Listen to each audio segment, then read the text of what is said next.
అంటే ఫైనల్ ఒక line from you song వాళ్ళు ఇంకా వినలేదు కదా లేదు, మీ నోటితో వింటారు, మీరు పాడితే వింటారు ప్లీజ్. Is it okay? అందరు నుంచోబెట్టి నేను పాడొచ్చా? పర్లేదా? Yeah, they all are waiting. ఇప్పుడు ఓకే అంటారు, తర్వాత తిడుతున్నాను. ఈ పాట మీరు ఇంకా వినలేదు, సో ఫస్ట్ టైం వినబోతున్నారు.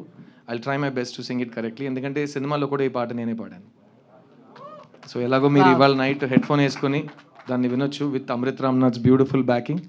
ఇక్కడ నేను ఒక లైవ్ యాకపెల్లా వర్షన్ ట్రై చేస్తాను. God and Amrit bless me.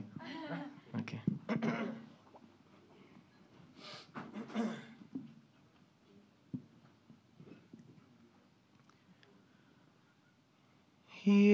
ఏముంది ఏముంది ఈ శూన్యంలో, ఈ మౌనంలో, ఏమున్నది ఇంకేమున్నది ఈ గాథల్లో, ఈ అగాధంలో.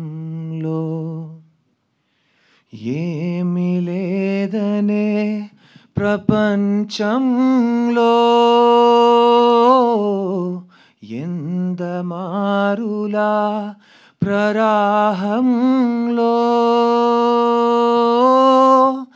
కల నాకు తోడుగా ఇలా కదిలానే గెలుపేదదాగిన దాన్ని కలవాలే.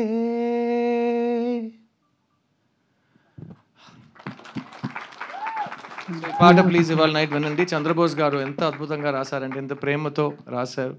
అండ్ ఆయన గొంతులో ఆయన లిరిక్ రాస్తున్నప్పుడు ఆయన పాడి పంపిస్తారు, మీకే తెలుసు. ఆ రికార్డింగ్ విన్నప్పుడు ఈ సాంగ్ ఎలా పాడితే బాగుంటుందని ఆయన ఇన్స్పిరేషన్, ఇమాజినేషన్ ఉంటుంది. సో బోస్ గారు, I love you, thank you so much. Sorry, Oscar winner Bose గారు, I love you so much. Thank you for giving me this song. Thank you everyone. 3 BHK. Thank you, Siddharth garu. Thank you so much. We have a Q&A session with media, so I request Chase for Q&A.